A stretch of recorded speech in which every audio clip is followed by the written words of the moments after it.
caráter ilícito do fato ou de determinar-se de acordo com esse entendimento.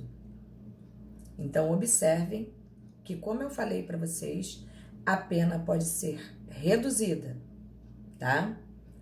E observem ali também, ó, a plena capacidade. Se ele não tem plena, ele tem alguma. Ele não é uma incapacidade completa, porque quando é uma incapacidade completa, o agente será isento de pena, tá? Em algumas circunstâncias. Mas ali, nessas circunstâncias diferenciadas, ele pode ser que a sua pena seja diminuída, né, em virtude do ato praticado por ele. Entramos aqui na situação das explicativas. Visam esclarecer ou explicar conceitos.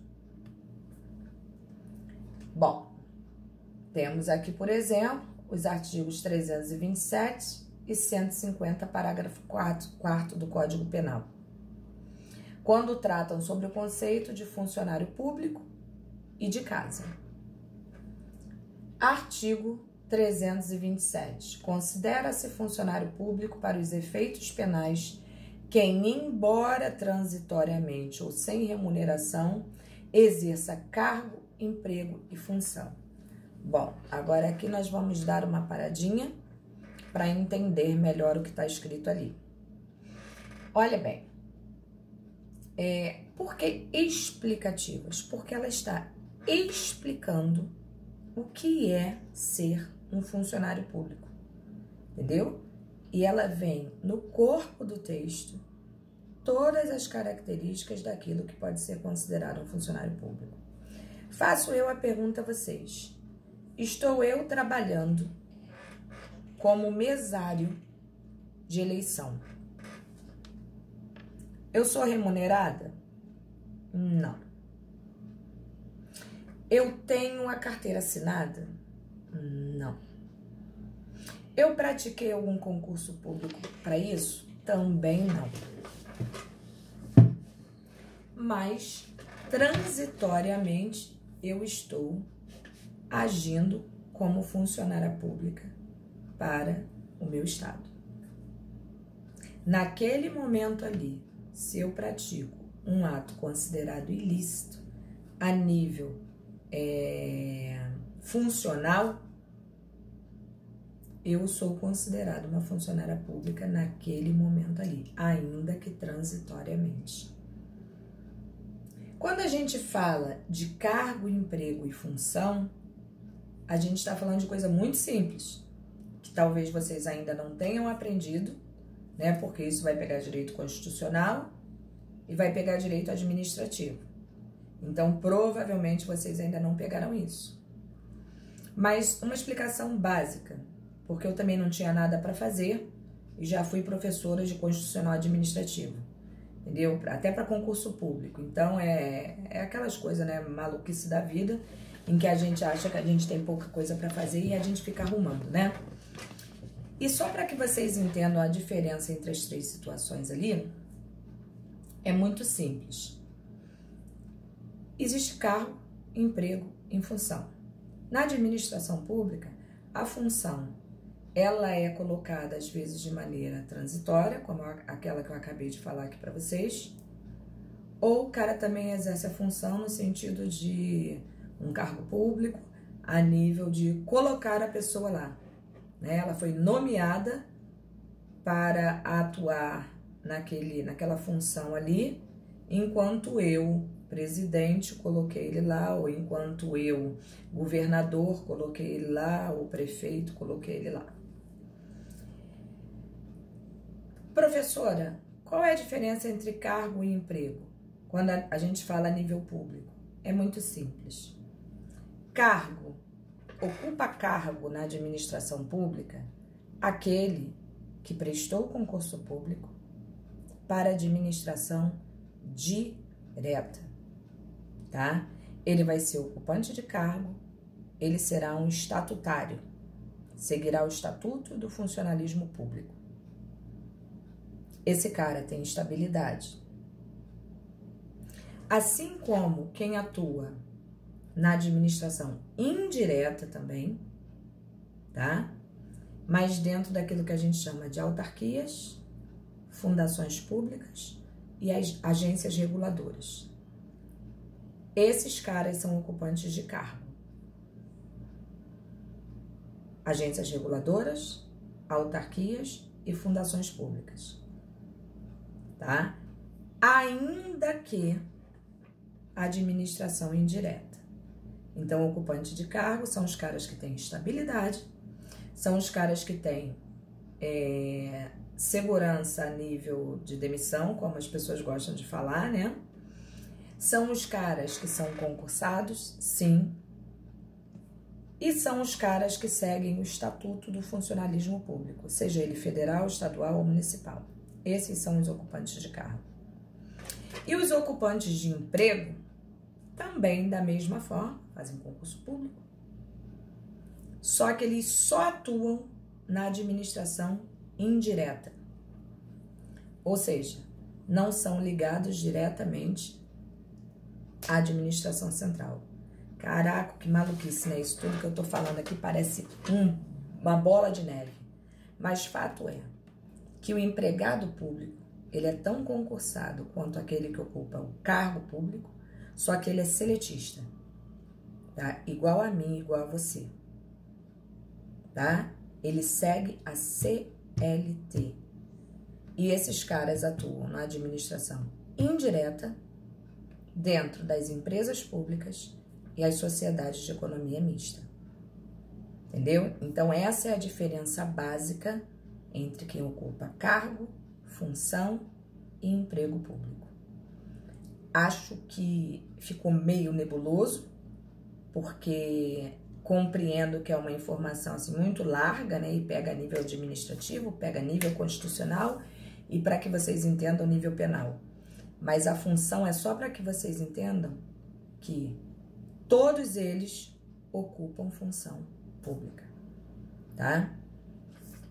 Isso tudo, quando vocês tiverem a aula, né, que os explicará essas condições, vocês vão lembrar e vocês vão, caramba, já foi falado isso daí pra gente. Estamos dormindo aí?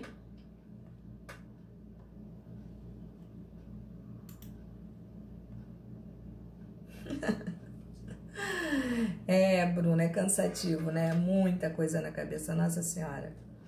É muito cansativo. Mas tenho certeza, como eu falo sempre, que vocês vão tirar de letra. É só para que vocês tenham ideia, né? Que a gente olha assim, a gente fala sobre a administração pública, né? Parece tão simples, né? Mas a coisa é tão complexa.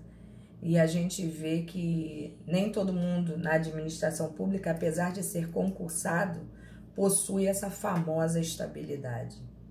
Então, para vocês que querem prestar concursos públicos, a única coisa que eu posso falar é: façam mesmo.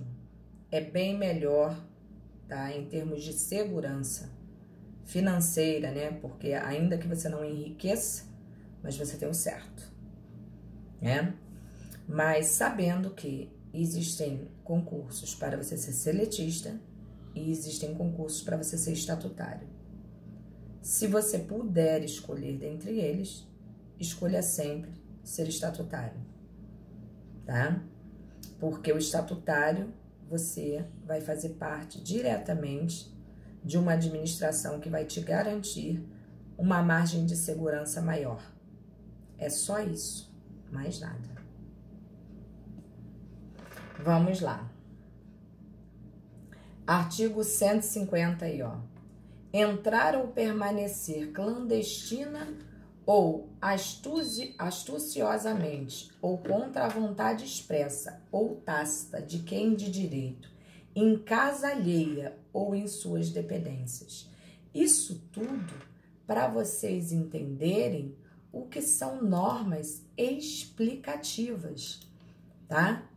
Olha como ela vem explicando no corpo do seu texto exatamente aquilo que ela quer, né? Entrar ou permanecer, ou seja, quero entrar, já tá errado. Quero permanecer, errou também, né? Clandestino ou astuciosamente. Porra, errou 3.000 vezes. Se é clandestino, não é uma coisa boa.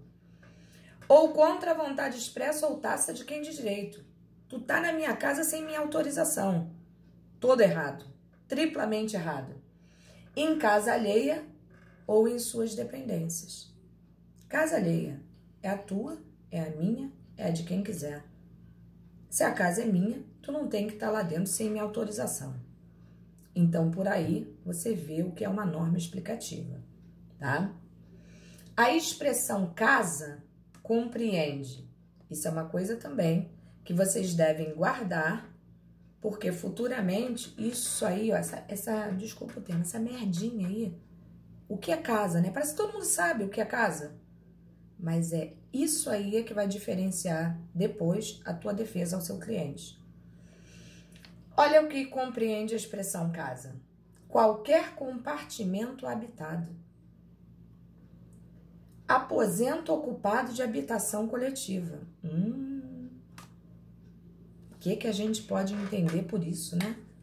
Podemos entender, por exemplo, um hostel, um hotel, um cortiço. O que a gente pode entender? É vasto demais, né? A gente pode dar uma interpretação alargada isso aí, né?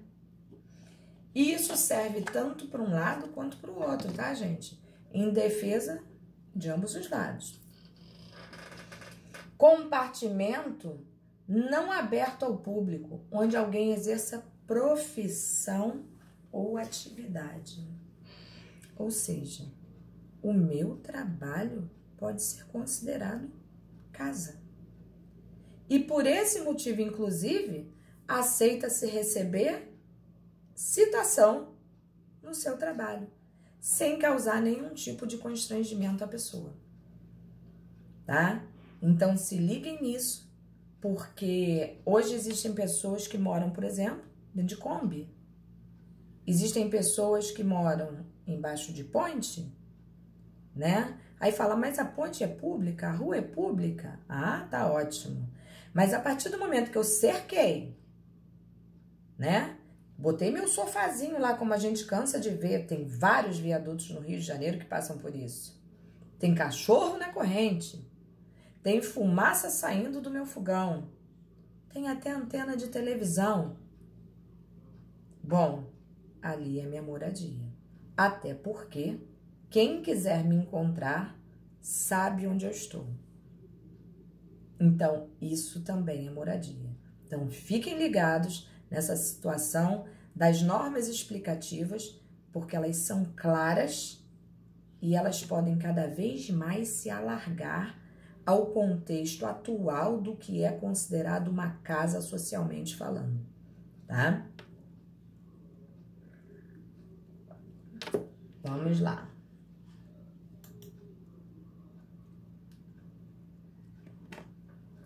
Complementares. Chegamos aí à terceira situação normativa, né? Fornecem princípios gerais para aplicação da lei. Por exemplo, o artigo 59 do CP, quando trata sobre a aplicação de pena. Olha aí, ó. Esse artigo 59, eu vou falar uma coisa para vocês. Vou falar uma coisa agora que vocês vão querer me matar, porque muita gente já tá com o trabalho pronto.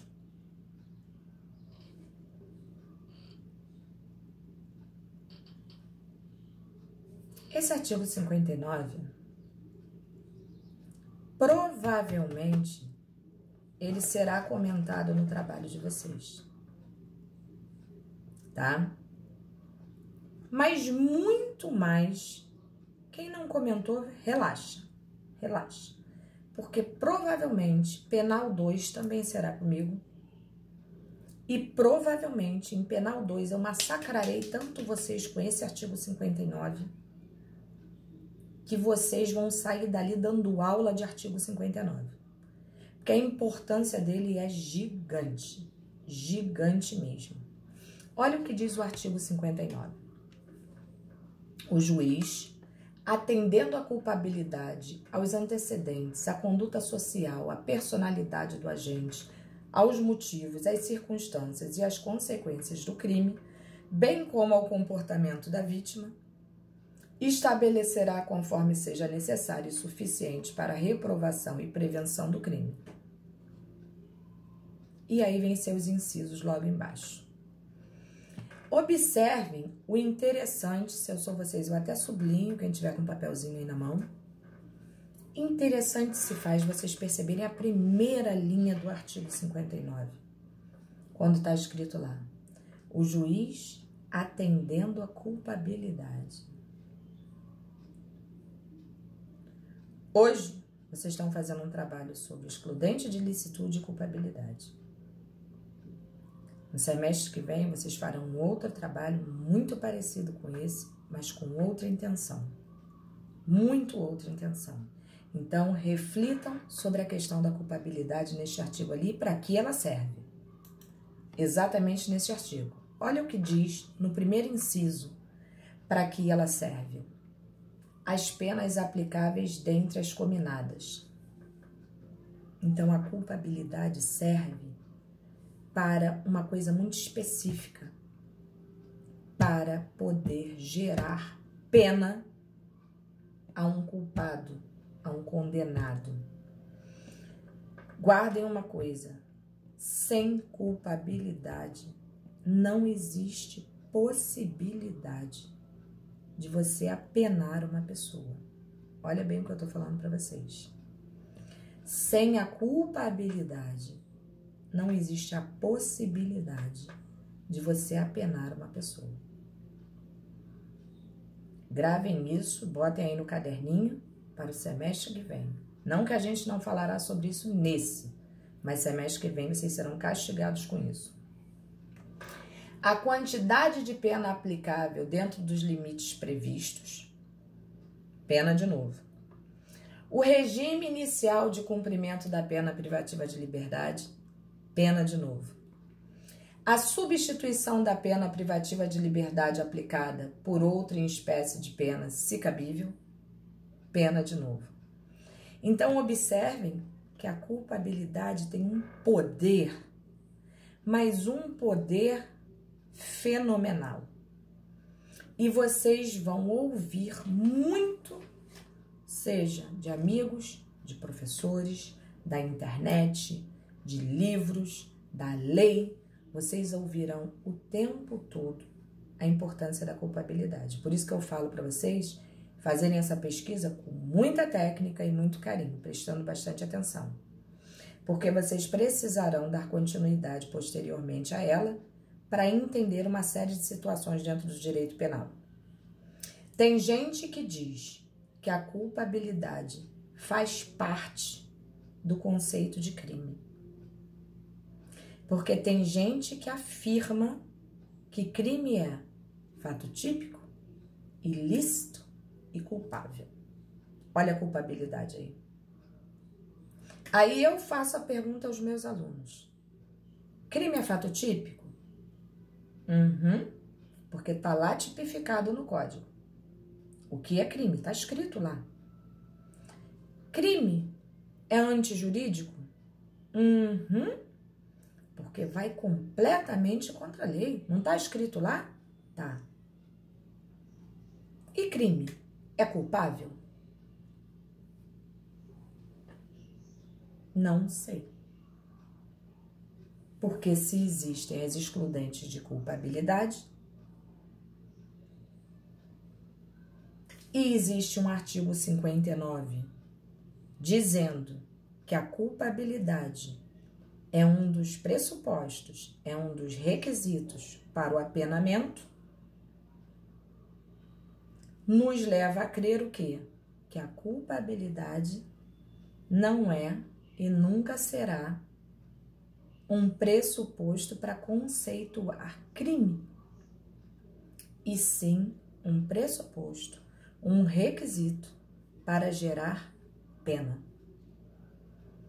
Então, só para atacar essa mosquinha na cabeça de vocês, para que vocês possam racionalizar sobre esse aspecto aí, tá? Dúvidas na cabeça de vocês aí?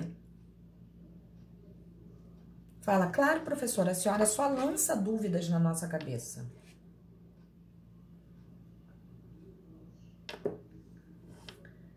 Ai, Jesus, vocês foram dormir. Benza a Deus. Bom, então vamos fazer assim. Tá lento, Bruno? Não, Regina, não refaça, não refaça o seu trabalho. Sabe por quê? Deixa eu explicar uma coisa para você. Porque o nosso trabalho, ele tá falando sobre excludente de culpabilidade, excludente de licitude. Esse questionamento, se a culpabilidade é requisito do crime ou requisito da pena, na verdade, é só para que vocês pensem. Mas o nosso trabalho não precisa falar sobre isso, tá? Porque eu não quero que vocês entrem hoje nesse questionamento. Eu quero só que vocês pensem e racionalizem quanto a isso tudo que eu passei para vocês, tá? Não quero que vocês tenham nenhum tipo de estresse com isso. Mas direito penal é bonito por isso. Porque quando a gente começa a raciocinar juridicamente, a gente vai linkando uma coisa a outra e vai vendo, caramba, não tinha parado para pensar nisso. E nós vamos entender isso perfeitamente, ó, como água, límpido como água. Fiquem tranquilos. Vocês estão no tempo de maturação de vocês, nem mais nem menos. Fiquem tranquilos. Outra coisa muito interessante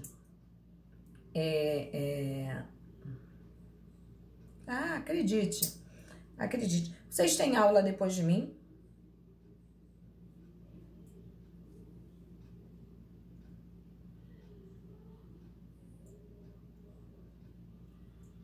Entendi. Tá. Beleza. Eu acho que hoje já foi um excesso de informação para vocês, não já? Eu vou fazer a chamadinha e vou liberá-los. Fiquem tranquilos que eu não vou chamar ninguém, não. Eu vou olhar aqui pelo chat e vou marcando aqui. Nesse tempo em que eu estou marcando aqui, vocês vão vendo se vocês querem fazer alguma pergunta a mais ou se ficou alguma dúvida pertinente à matéria que foi dada, tá?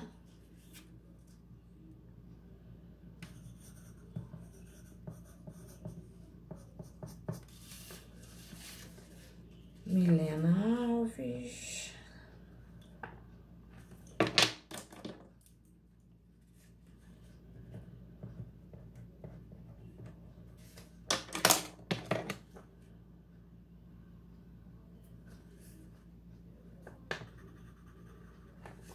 Professora, eu gostaria se você pudesse falar sobre o assunto que mexeu com o Brasil essa semana. Peraí, Milena, deixa eu ver o que tu quer, porque apagou aqui.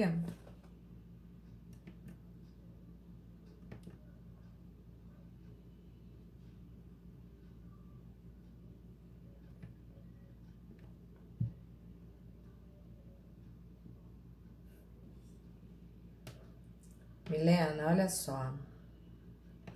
Esse assunto é um assunto que envolve muita política. Eu diria para você que seria muito fácil eu chegar e colocar minha opinião aqui para você.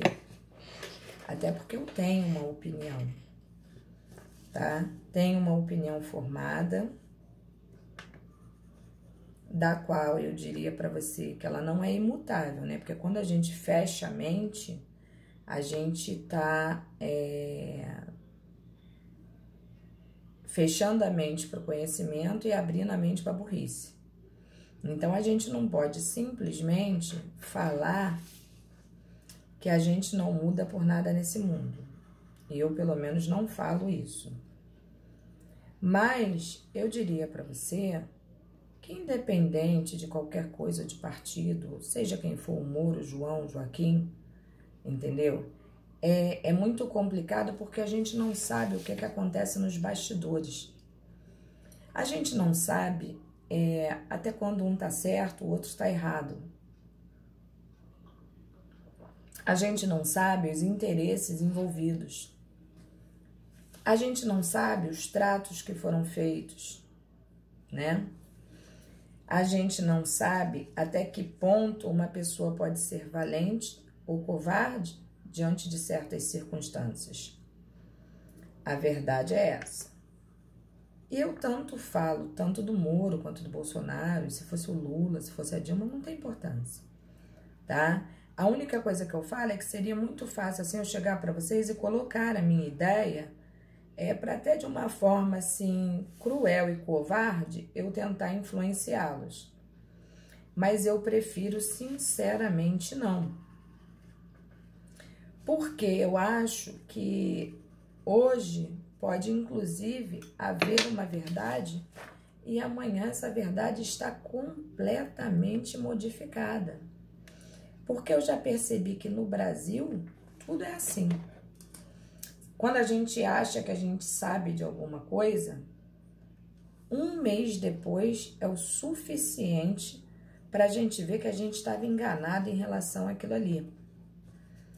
Então é muito complicado eu responder essa pergunta para você, sabe? Muito complicado mesmo. Eu até gostaria, mas eu prefiro me abster, porque eu acho que eu tô sendo assim mais justa, sabe? Muito mais justa com vocês. Porque com o tempo a gente vai ver que nada aconteceu por acaso, entendeu? Tudo tem um motivo. A única coisa que eu posso dizer assim que realmente eu acho que não deveria acontecer é essa exposição que está havendo, essa troca de farpas que está havendo. Acho que isso não é bom para ninguém, sabe? A Carol é Ana Carolina. Então eu acho que as pessoas tinham que pensar mais, porque é um Brasil envolvido, né? Não é eu ou você, é um Brasil envolvido. Então, às vezes eu me decepciono com situações que a gente achava que fosse ocorrer e não ocorre. E às vezes a gente se surpreende com tantas outras que a gente jamais esperava e que também ocorreram. Então é muito complicado. Sabe, eu diria assim que a gente fica num turbilhão de coisas das quais a gente não precisava passar. É isso, basicamente isso. A única coisa que eu posso te garantir é que eu torço dia após dia pelo nosso país. Independente de quem esteja lá, ou independente de quem esteja saindo de lá, tá? Porque se você parar para analisar, nenhum deles conhece a gente, entendeu? E a gente nunca vai ter o dinheiro que eles têm. Então, a única coisa que me resta é torcer pelo nosso país e acreditar realmente que as coisas vão melhorar. Tá? Sei que não respondi nada do que você queria, mas é melhor assim, tá? Um beijo no coração de vocês, que Deus proteja vocês e os familiares de vocês, que a gente se preserve cada vez mais, né, em relação a essa coisa toda. E que semana que vem nós estejamos aqui todos na íntegra, né? E que a gente possa realmente caminhar de acordo com as nossas necessidades. Tá bom? Giovana, se você não falar no áudio, vai levar falta. Giovana, deixa eu ver quem é aqui. Giovana, ia mesmo, Giovana? Gente, beijos, fiquem com Deus, tudo de bom, muita saúde e que Deus proteja a todos nós.